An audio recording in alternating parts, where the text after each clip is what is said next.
Get out of there.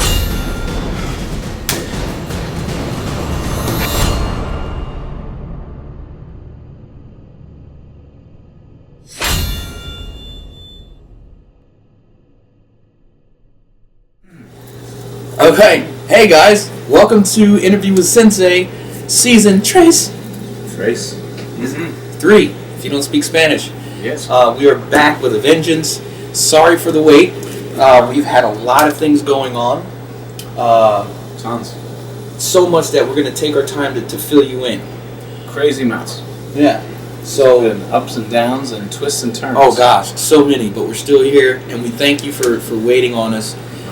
We will not fail you.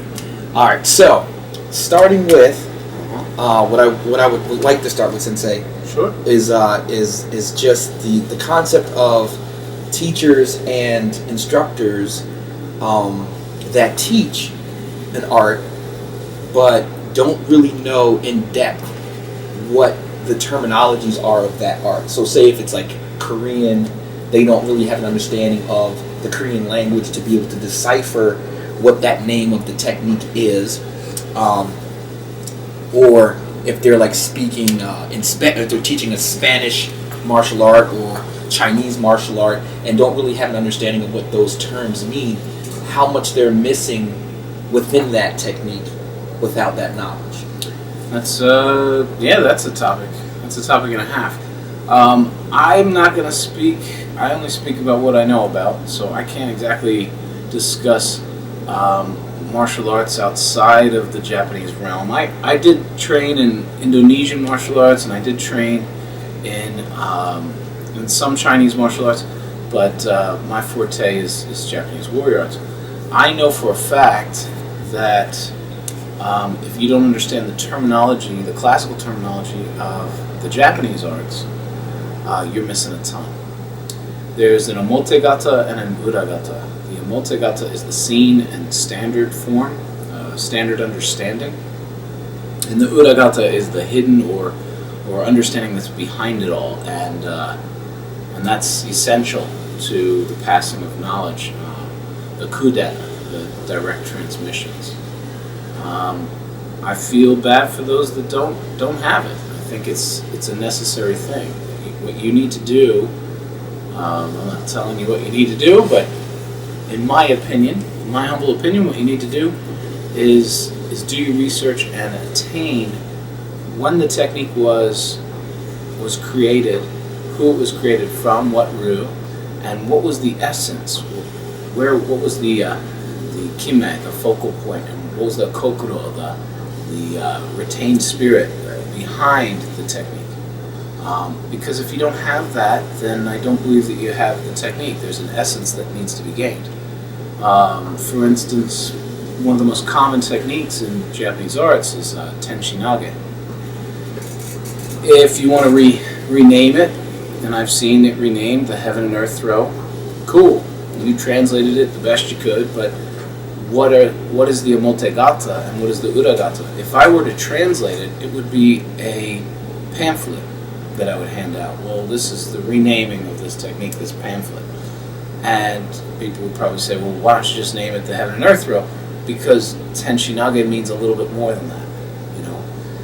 Described in that pamphlet, there would be details as to why it was referred to as Earth, and how there's a grounding and how that grounding is seen and it's felt, and why this portion of the technique was referred to as Ten, or heaven, because the heaven is unseen. The heaven can be ignored.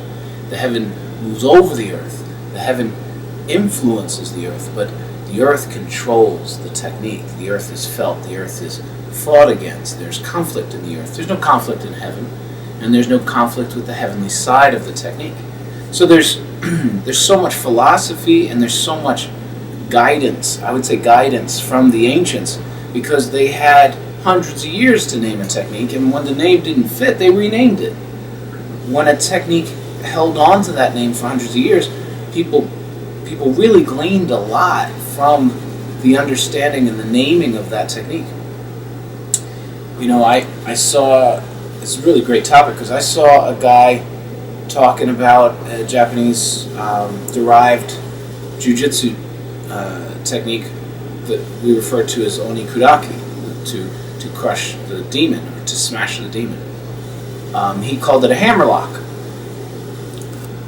And, that sounds like something from W.W.F. You know, and I was like, hammerlock. Okay, well, I know what can be gleaned from the term onikuraki. The concept was that to crush a demon. So when the person is fighting you, when he has a demon in his heart, he's coming at you. Then this is a way to crush him, to smash him, to destroy him, to break him.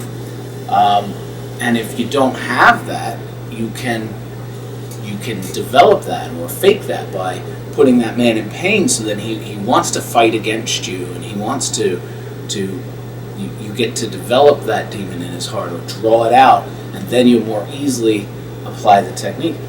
Hammerlock, what does that tell you about the technique? I don't even know what that means. Hammerlock. I can't even imagine what the wrestling move is. I'm like, what does hammer have to do? You're not gripping the arm like a hammer. Hammerlock. You're not. I'm trying to create the, what is the association I have no idea with that term, and how is that going to help you? Omote kote gyaku, the standard forearm overturn.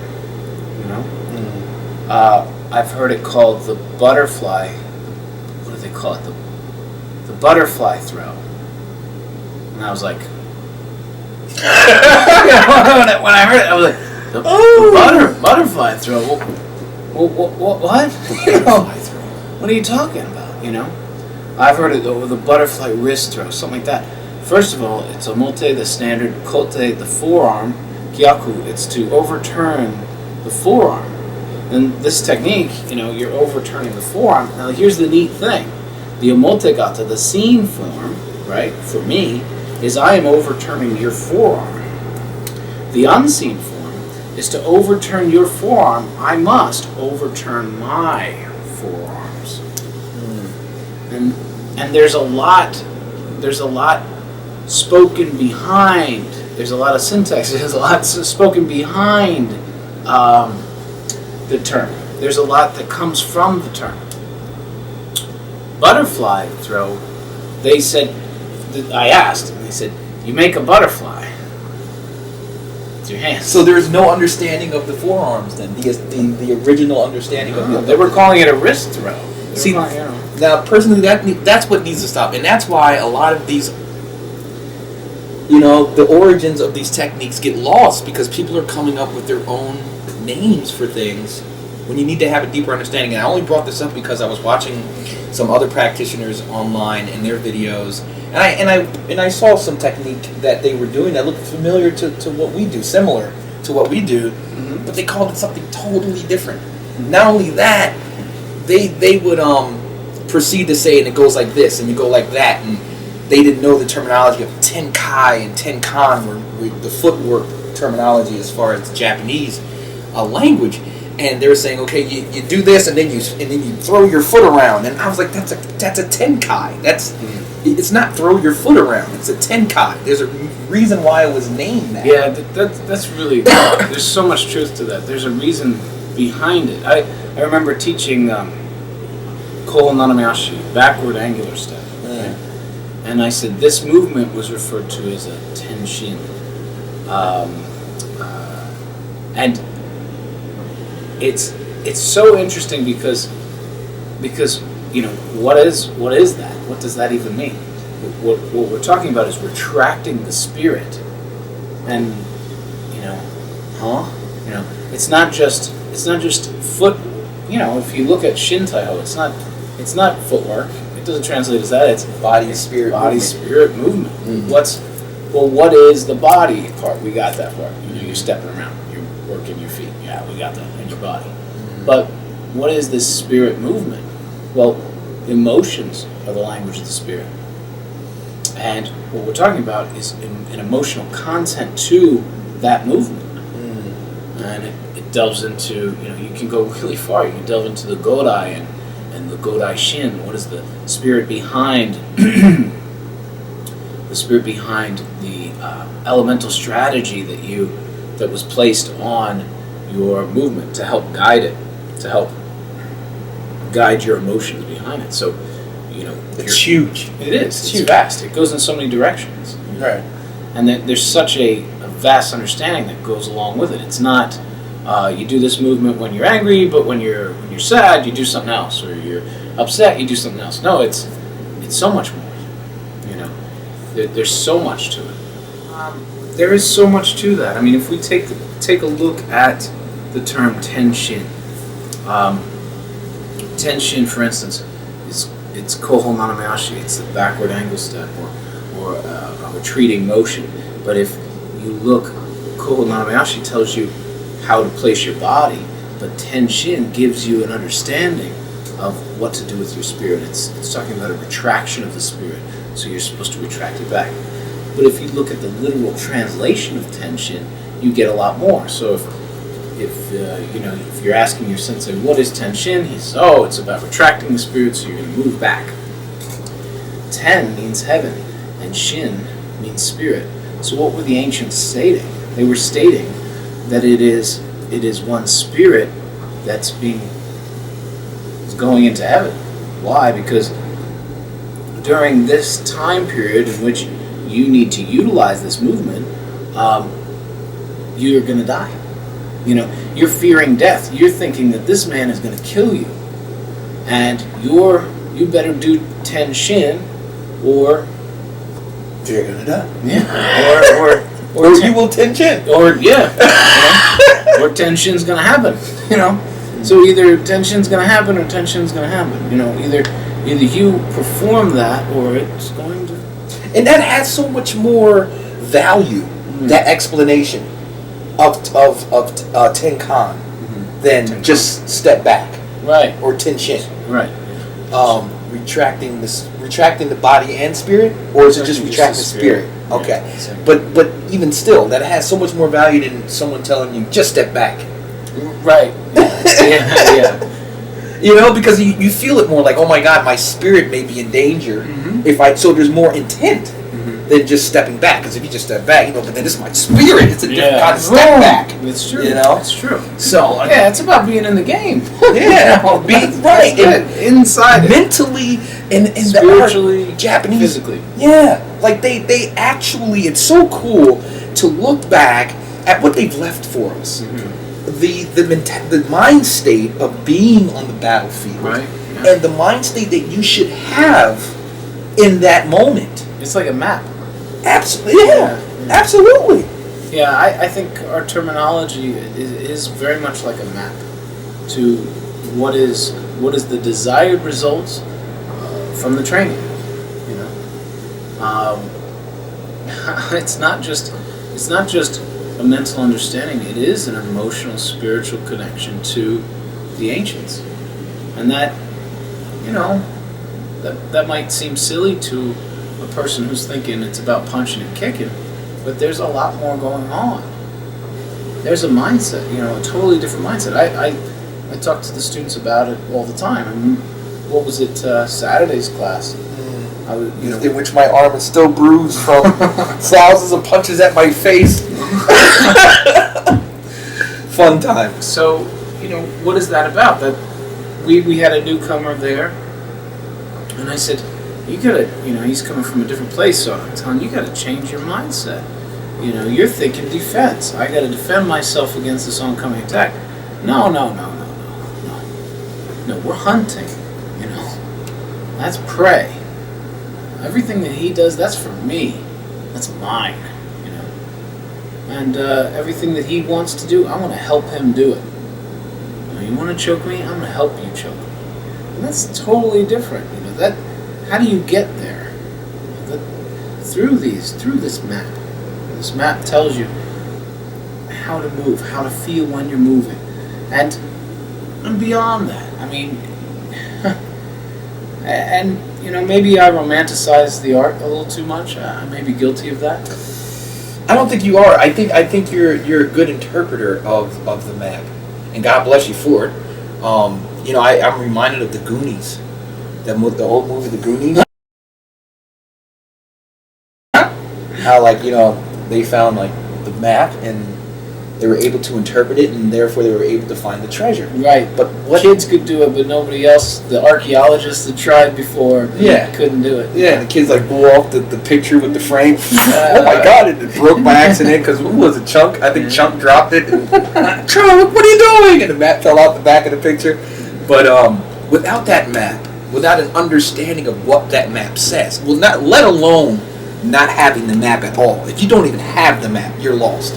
But if you have the map, then it comes down to interpreting the map's language in order to find the treasure. If you don't know how to interpret it, then you'll never find the treasure. Therefore, with these practitioners out there that are teaching these arts, you know, that claim to have the map, and they may have it, but they're not interpreting it right, and you will therefore never reach that treasure.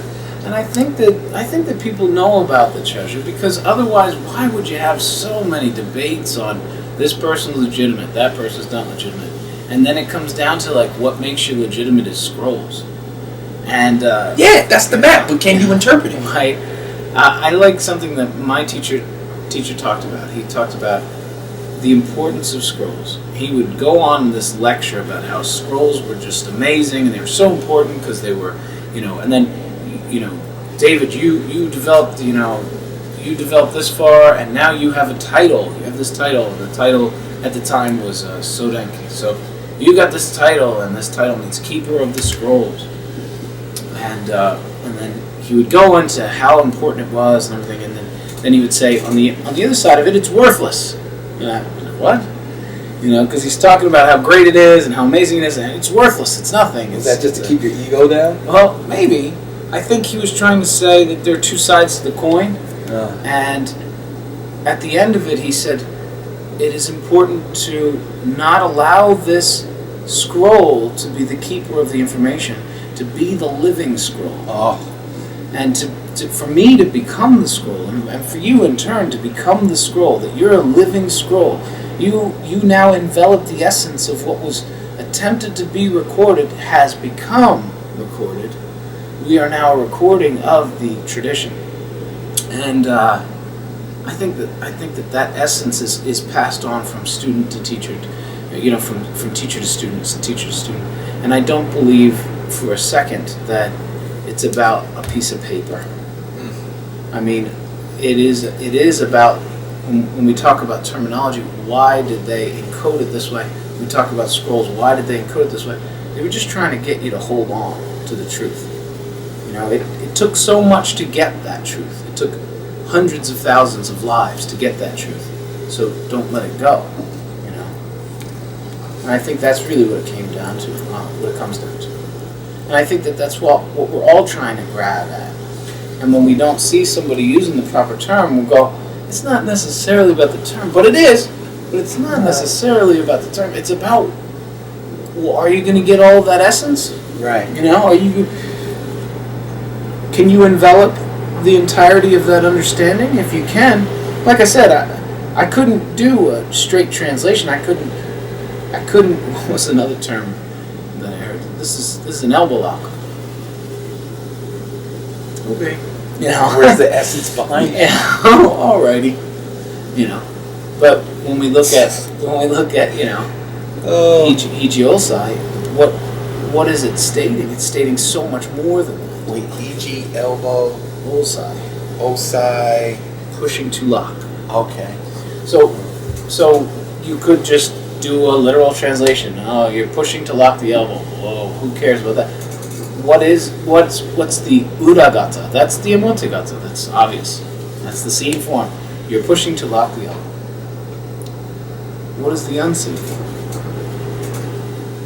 Just as I push to lock the elbow, you're not going to want to be locked. To truly understand the technique, you have to look at it from all sides, and the uragata teaches that it is about your push that creates my lock. See, if you lost the terminology, then you lose the essence. So here, right, elbow lock, right? So if I just call it an elbow lock, then us Americans, right, are just like this. If we understood this osai, we understand that we need to be pushing to lock, right? Okay, well, Does that push come from me? Not necessarily. I am in position so that when you push against me, the lock occurs. You're locking yourself. You're struggling against it. And you're pushing, and that's how I get the lock. Is it really? Is it about me? Yeah. Is it about you? Absolutely. That's so deep. That is so deep. And everybody else who doesn't really have that terminology is missing that essence. So they're going to be struggling against the force that you are giving me. Okay. Right? Because they're thinking elbow lock. I gotta lock the elbow so that, and then you start fighting. No. I gotta lock the. Maybe, or maybe there's more to it. So there's more of a connect. Well, what I'm looking at from that explanation, Sensei, is that you're explaining within that technique itself is that there is a relationship, probably in every technique, there is a relationship between not only the person applying but the person that's receiving, and that there's like a dance. And it needs to be complementary. That's the thing. That so many people are like, well, how do I reverse? Well, how do I fight? You don't want to fight. You don't want to fight. Then you lose the connection. And you don't. If you are so interested in reversing, then you're missing the technique. Because the technique should envelop that man's fight into it. Because it's coming. What guy do you lock and he's just like, oh, all right. Different. Oh. That's what you're going to do. I guess that's what you're going to do. Nobody's going to do that. They're all going to fight. So do you think that that's a new concept? I always go back to the guy who thinks he's got me. The brand new student, he's like, yeah, but what if someone jabbed? And he thinks he's like intelligent for saying that. Real quick, dude. I think I covered that in season 1, but real quick, of course they're going to jab. They're human beings. Yeah. Hooks, jabs, punches, kicks, spits, bites. Head smacks, knees. Yeah. If a chair. Yeah. And you're capable of doing everything. Yeah. Mental, insults and everything else. Anything and everything. You think about these samurai as noble creatures, that they used to throw out horrible references to each other's mothers. To off balance the enemy, because they were of such a stature, and it happened in different periods in time, but they were of such noble stature that no one would ever do that. So that would be the perfect way to off balance your enemy. You know what we did with your mother last night? It was like, whoa, well, you don't say that, and now the enemy's all off balance. So you think like your mama jokes is something new. It's not new. Right. 2,000 years ago. Everybody has been always doing these things. They say it's nothing new under the sun. Nothing new. King Solomon said it. Well, to go back to that experience of becoming one with the person you're actually trying to lock up. What about the person that complementary? What about the person that doesn't have that deep understanding, and now they're training for that guy that's just like, okay. Yeah. Well, and they've never trained for the guy that actually. That's a shame, because you're reinventing the wheel. And. I've said this many times. It's like, let's start our own martial art. I think that's such a funny concept. I think, because I'm a traditionalist, there's a reason why we're not starting from scratch. And why would you? It's just crazy. I got some sticks, and I got some glue, and I got some nails in my garage. Let's make our own computer. Screw PCs, screw Macs. Let's make our own. Just like reinventing the wheel. Yeah, that's a good idea, right? And they all do it. The problem is that there are obvious holes, and that's lack of understanding. That needs to be filled with understanding. You don't throw the baby out with the bathwater. You find what's missing. Well, Sensei, what about that practice? What about that teacher and that instructor that maybe has the clue that they don't know that deep understanding, and then they find someone that does, and they're not able to get that understanding, or to go and ask for that learning because of their ego, and then they go back to their students and continue to teach them this. Yeah, I feel bad for guys like that. I gave up my black belt to become a white belt. I traded in. I was offered a second Dan, and the third Dan promotion came in, and I told my instructor, and then and I went back to white belt. Not because what my first instructor was teaching wasn't good; it was great, but there was so much more I didn't know about. There was so much more I had to learn, and if it meant putting on that white belt to learn it, I was all about it. A new student of mine, Mario Wood, awesome guy. Mario. Awesome guy. Canada in the house. Yeah. He's traveling from Canada to attend our quarterly cram camps. Now, he was as high ranked as he could. In his ninjutsu system, the one that he came from, he had the highest rank you can attain. Now, to get that 10th Dan or 9th degree black belt, I'm not certain of what the highest rank was in that system, but he had the highest rank, and then to put on that white belt, that tells you something. That tells you Great. that Awesome character. yeah, an amazing character and a fortitude, And to realize that there's more to learn. and that's what it's about. Yeah. I would hate to have the black belt and feel like there's nothing else to learn. Or to know there's something else to learn and not put on the white belt. Let's get personal. You know, let's get personal. Would I do that? Yeah, you've told me you would. In a second. Sensei always tells us, he tells us the entire class, if you guys ever find anything better than this, take me. Let's go together. Let's go. Yeah, like we'll rip off the black belts and go. Let's go. But we haven't. Yeah. No, that's the truth. I saw a video of this guy, right? He says he's talking about something, and he crumples up this piece of paper. It was on YouTube, Right. Yeah. Crumples up this piece of paper, and he sticks it on the sidewalk, and he's like this. He's, We'll find the video and put a link to it. Like I'm this. sure we can find it again. Yeah. and then the paper starts on fire, and I'm just going, you know. Now that's some David Blaine shit. Yeah. Like, you know. So,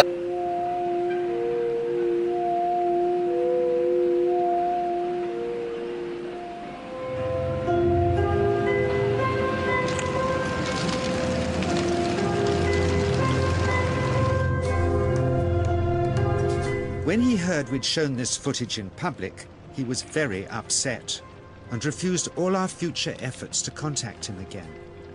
is that real? Is there something to that? And I'm all about researching it. I'm all about finding out the truth, if that's true. And I've heard some crazy things, like you have to meditate for 20 years. Yeah. You know? He said that's Something to like get that. at that level, you have to meditate for 20 years straight. So we did find the guy that trained it, or the student of the guy that demonstrated in that video. And it was like, and after 20 years, you'll have small effects and things like that. And honestly, I was just thinking, you know, my martial art is about efficiency and effectiveness. Yeah. I'll strap on a blowtorch. Yeah. I'll rub some sticks together. I don't, Yeah, that's not going to take 20 years. You'll be good. You know, I'll light a match. That says something though. What are you trying to attain as a martial artist? Are you trying to learn how to start fires? You know, that's, or do you want to learn that's how some to? wonderful magical stuff. And if I mean, it's awesome. Oh heck yeah! I would love to be able to do that. I That's mean, a big while part. that guy's beating your head in, you can start his head on fire. You get on top, and he's just like pummeling you, and you just be like, and his head lights up. That would, you know. But could you do that? I don't know. I don't think. Under duress. I don't know. I don't know either. Because if it's about meditation, wouldn't you have to be back in that meditative state in order to set the fire? It took him a minute to start that. By the It way. did. That would be a lot of pummeling.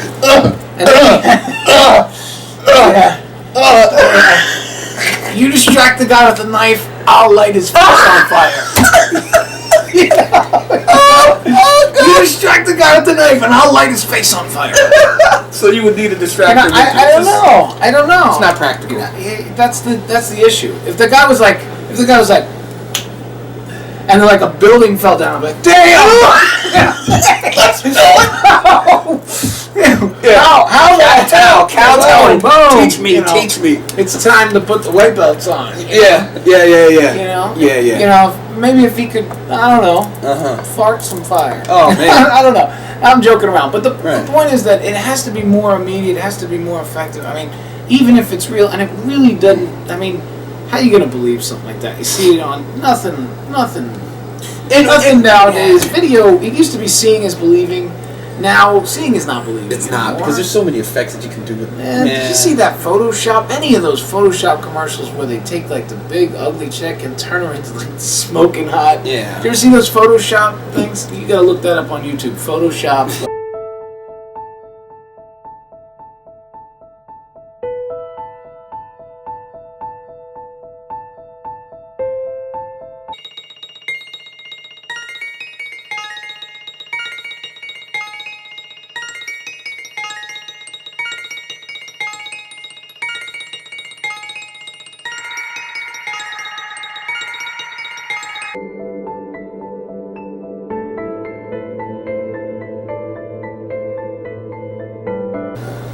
But in any case, in all seriousness, I am very thankful to have been able to find you, Sensei. You're a great teacher and you're an awesome person, period, like all the way around. Thanks. And you've been a great friend, and we got a big future ahead of us.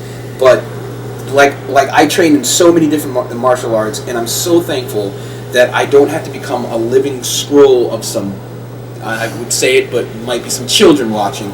But I don't want to be a living scroll of some serious, fresh cow stuff. You know? I'm glad to have found something legitimately real.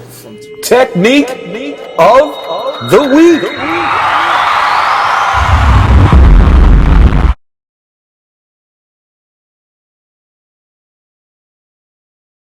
Gyaku Shime, just here. So, Gyaku Shime, same thing. This is the strong, obviously he's got strong positioning, obviously I do not. I need to make my connection to the ground weak, grip his head here, anywhere, and then I'm going to turn and fall. I need to turn this way and drop this knee to create the throw. We got it. That's a great throw. You can come back and arc them backward, but you're in a great position to throw. Do it again. There, grip. You can turn it. Turn the head is a great idea too. Grip the throw, all kinds of things. Twist and drop. You can do it in Zala as well. You're here. You're ready to strangle. You throw your somoho. You've got a lot of options there.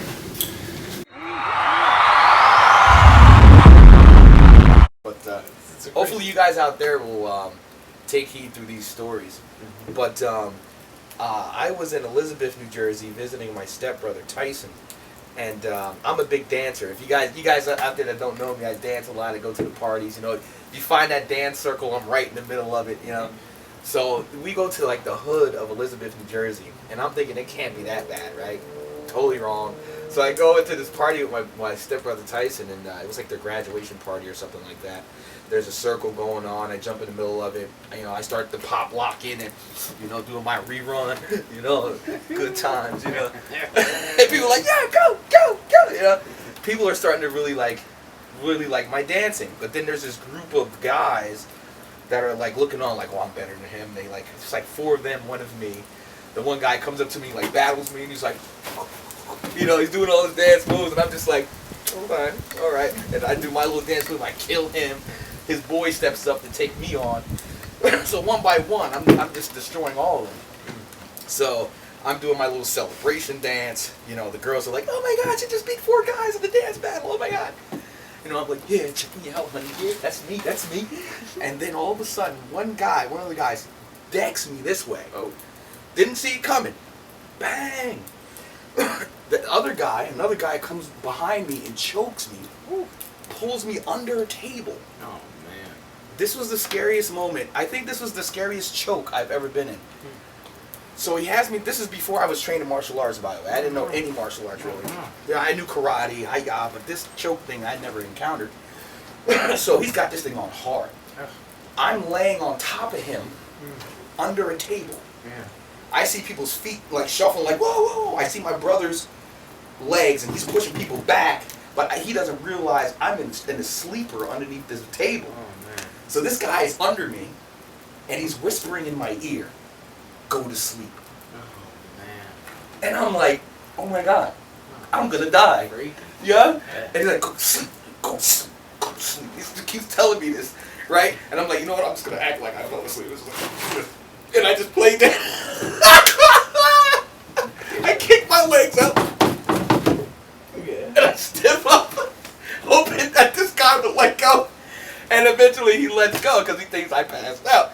So he slides from under me. My brother throws the table up, picks me up, and I get home with him. And there's this huge black and blue mark across my throat. But I had let you know about this, and you said he was choking me wrong.